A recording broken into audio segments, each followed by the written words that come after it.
Back in 1994, would you believe that Wes Craven came back for another A Nightmare on Elm Street movie? Now that the films have ended, the genie's out of the bottle.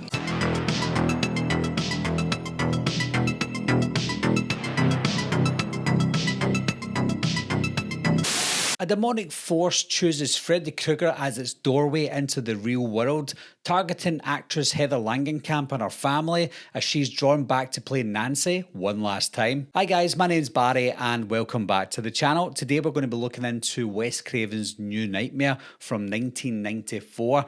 Now this one was honestly my favourite in the franchise for quite some time.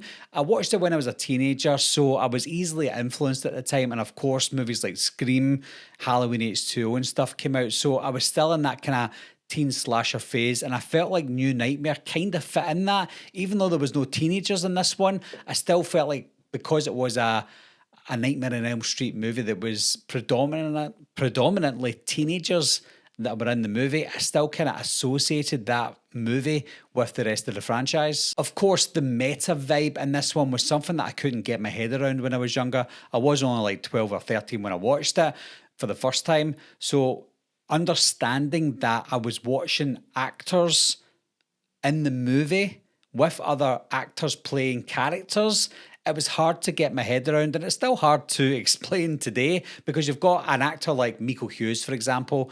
He's not playing himself. He's playing a character called Dylan, whereas Heather Langenkamp is playing Heather Langenkamp. She's playing herself.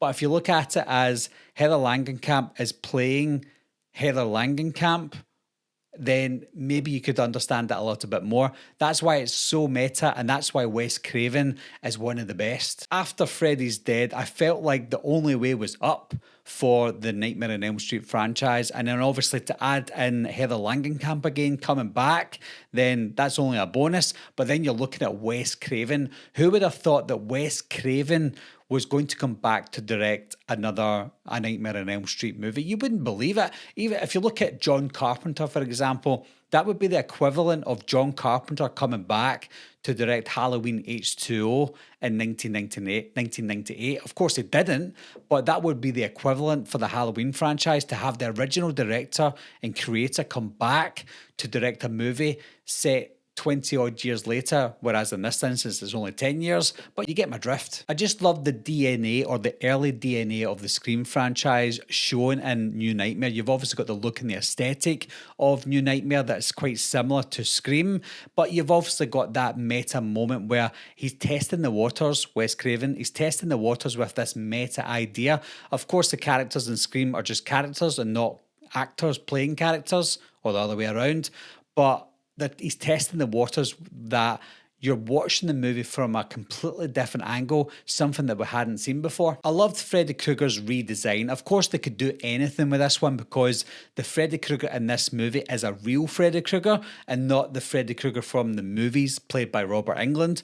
Of course, Robert Englund is in this one as himself and as this new, darker Freddy Krueger, and that's what he is. He looks more fierce, scarier. Of course, he was funny, or supposed to be funny, from parts 3 to Freddy's Dead. So we're not used to seeing Freddy Krueger this scary again, and he's not been this scary since part 2. I loved this trench coat. I loved the look of his face. It was a lot scarier. I liked the nice green looking hat. He looked a lot taller in this one. It just looked overall better and more menacing. When you look at him coming out of the dreams, in fact, even when he was in the dreams, but when he was coming out, he looked huge.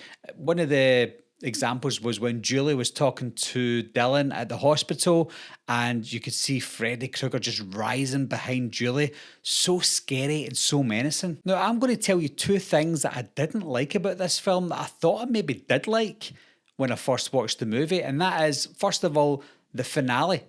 The finale of this film I didn't like, and it also reminded me of the finale to Freddy's Dead. It had that look and aesthetic to it, the colour palette as well.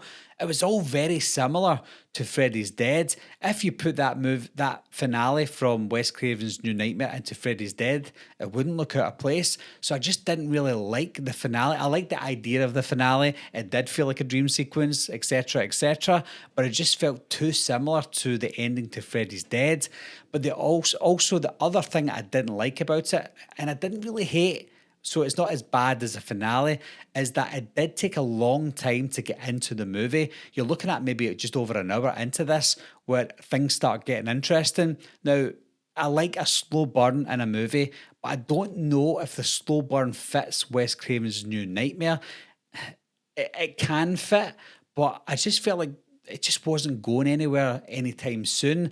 And by the time it picked up, it was almost finished. Miss me. Robert Englund aside as Freddy Krueger, because we all know Robert Englund is great as Freddy Krueger, and it's no exception in this one. He's fantastic. But we have two great performances in this one. One goes to Heather Langenkamp as Heather Langenkamp playing Nancy. I think as a character, let's say she is Nancy.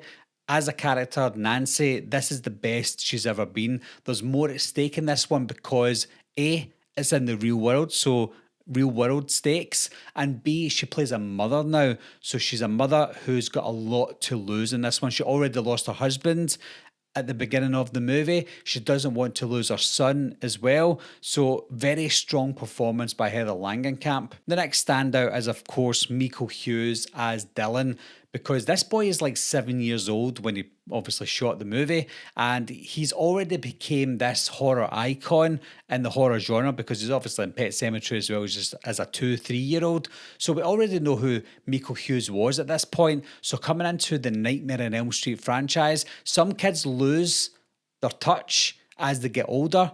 It's very rare for an actor to continue to be this good, but he was continually fantastic in this movie. So massive standout because he's a young character, he's a young actor in a movie that's supposed to be scary.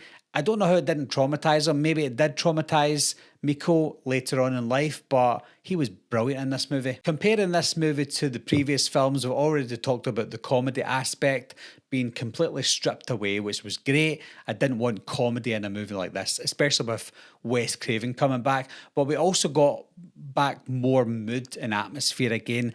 There was less dream sequency moments in this one than there was in the previous ones, but the dream sequence was mostly at the end of this movie, and I did like it.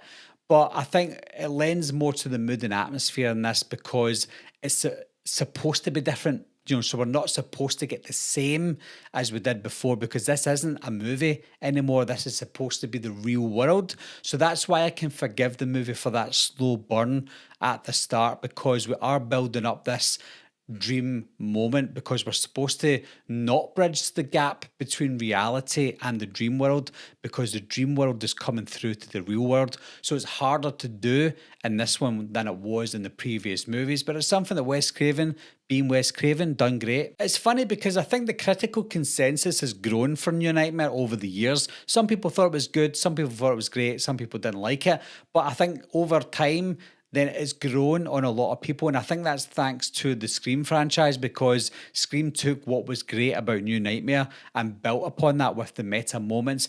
Although they were movies and they weren't the real world within movies, they took the meta moments and made it popular, and it's still popular to this day. And because of that, I think people look back on New Nightmare with fondness. But I have to be honest, as I'm critiquing these movies, and I didn't like it as much as I did the first time I saw it, and the next few times I saw it after that. I still think it's a really good, solid movie, one of the better films in the franchise. But if I'm being honest, I don't like it as much as I did before. That doesn't mean I don't like it, guys. It's not black or white. You can't just love a movie or hate a movie. There is an in-between there, and it's more on the lines of loving it than hating it. I really like this movie. I just don't like it as much as I first did. So what are your thoughts on New Nightmare, guys? Did you like the new take on the franchise? Did you like the new take on Freddy Krueger? Would you like to see something like this in the future for A Nightmare on Elm Street, having it set in the real world? Or would you like to see this happen in another franchise? I know that there's talk about trying to introduce it into the Scream franchise so that dead characters can come back as the real people. Or do you think it could just work that one time only, and doing it again would maybe look like a copycat of New Nightmare? So many questions, not enough answers. But as always, guys, leave your thoughts and opinions down below. Let me know what you think, and I'll talk to you soon. Ever played Skin the Cat? I'll be right back. What are you waiting for, huh? Coming to get you, Barbara. Ever played Skin the Cat? Foot in the back! See